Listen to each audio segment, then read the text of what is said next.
All right, I'm Nick. It is day 3. We still have the Smith & Wesson M&P M2.0 compact metal frame. Now, the names are getting crazier and crazier. It's even hard to make a title for what the heck this thing is.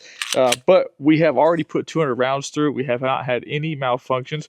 We're going to put another 100 rounds through it today. We're going to answer some questions we've had in the past 2 videos and see how it goes. Now, before we start rambling, I'm just going to start shooting. All right, that's what I felt like doing. That's why I came out here. We haven't cleaned it. We haven't lubed it. We don't plan to. We're going to see how long it can go without having a malfunction. Go to the comment section. Let me know your guys' thoughts. I do enjoy reading those comments, and I make the follow-up videos, and I reply to those comments. And those are the things we're going to talk about today.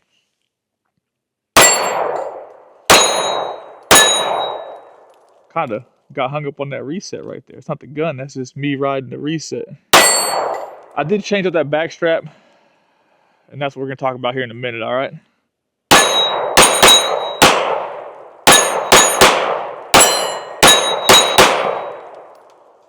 All right, I had some questions about the back straps. From the factory, it comes with the medium. I think the question was about putting the medium large on there. I actually put the small back strap on there. I wanted to see how it felt, but like you just saw, I feel like my trigger finger is a bit too long with that small back strap. If I were you, I would experiment with all the back straps like I plan on doing. I feel like my finger is kind of bent too far. My finger was kind of bent a little too far in my mind, and I rode that reset with the smaller back strap. It also appears I kind of drive the gun down a bit more.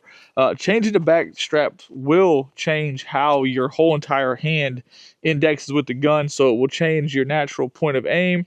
It will change how your finger gets to the trigger. Changes a lot of stuff, okay? So if you do have a gun like this and you have 4 different back straps, you should try shooting with all of them just to see how it feels. Also, you can shoot and get used to it. I kind of rode that reset on that second or third shot.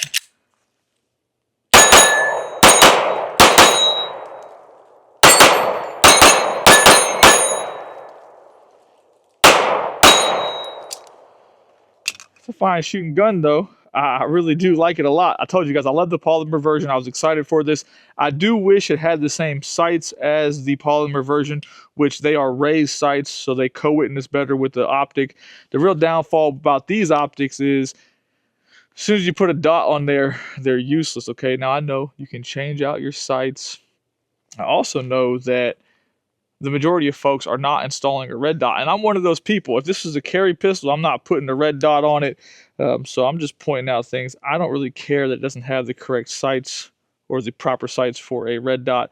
I'm not one of those folks. Now, another question I got was, you know, what's the purpose of this gun? So we're going to put this empty magazine in here, and we're going to pull out this. This is a Shield Plus carry comp. Now, I never actually decided to replace the Shield Plus 3.1 inch with this gun. We're going to put this in here. The chamber is empty. Do some size comparisons. This does, okay, the Shield Plus carry comp has a 4-inch barrel. As you can see, it is a little bit longer than the 3.6-inch barrel. Now, it is comped, really it's a port, so the barrel threads stop behind that comp. So really this barrel has the same threaded length, but this is a little bit longer to carry. The grip on the Shield Plus carry comp is longer as well. Now, the gun itself is skinnier, but both of these guns will let you carry 15. Now, I prefer to carry a skinnier gun like this, but I prefer to carry the regular Shield Plus with a 3.1-inch barrel. I do not care for these serrations. Anytime serrations are pointed back to you, they're actually super slippery. And, you know, someone's going to say your hands aren't tough, but you could definitely cut your hands on those when it slips. It's a weird experience. I don't like it. This is not a bad gun, though. It is extremely loud, which also is irrelevant, but that's because the comp.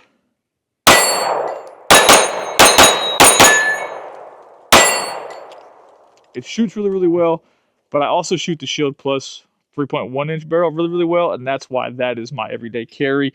Nothing wrong with this gun, okay? But someone asked, why would you buy the metal frame instead of the carry comp?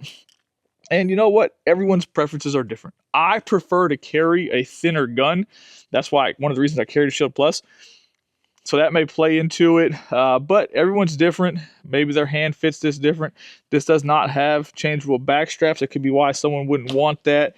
There is no right answer, okay? It's all personal preference, and we're here just to ramble about that and have a discussion. What are your guys' thoughts? Would you rather have 15 with a little bit longer magazine and the ability to carry 13, which is another reason I love the Shield Plus? We're going to keep rambling about that, but that's a fine gun. This is a fine gun. We didn't have any malfunctions out of either of them. This one went to 1,000 rounds without any kind of malfunctions. I think it did have a malfunction. It had a failure to eject while shooting defensive ammo, like the last round I ever put through it prior to today. No joke. Wasn't a big deal, but it did happen.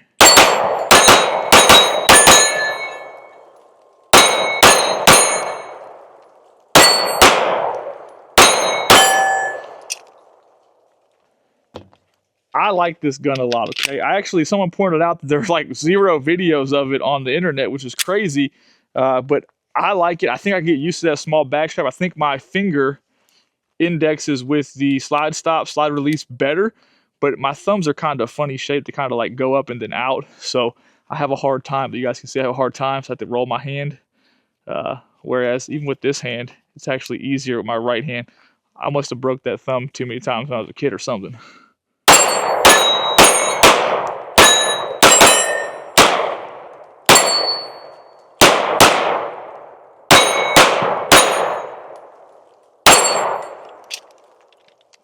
Still no malfunctions. I don't think we'll have any.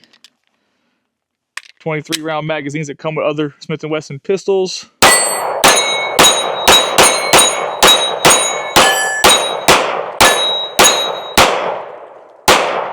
That was a terrible trigger pull. The whole gun dipped and everything.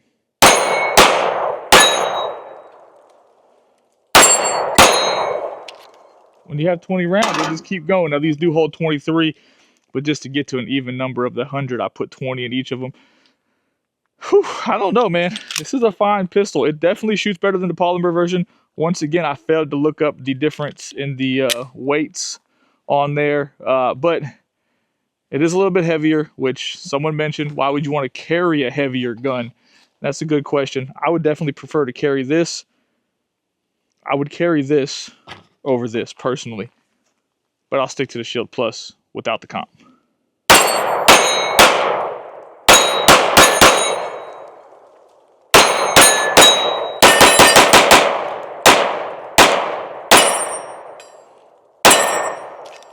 All right, that's 100 more rounds. Still no malfunctions, as you guys have seen. It will go fast. It definitely shoots extremely accurate. We were able to run or double tap all 4 of those plates somewhere in that video.